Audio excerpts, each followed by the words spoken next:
Hey guys, welcome back to my YouTube channel. If you're new here, please don't forget to hit the notification bell so that you don't miss my other videos. And if you are returning, thank you so much for the love and support.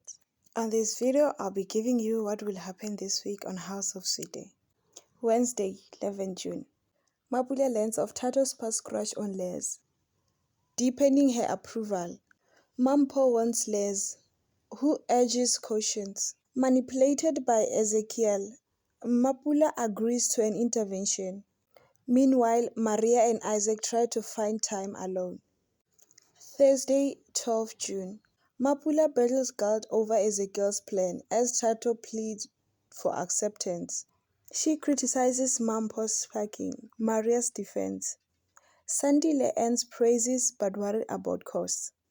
Friday, 13 June. Ezekiel pressures Mapula to act. Warning in action means complicity. Fearing rejection but bound by faith, she agrees. She visits the collective and apologizes to Les, who accepts, though she still cautions. Thank you very much for watching. That was all for now. Until we meet in my next video.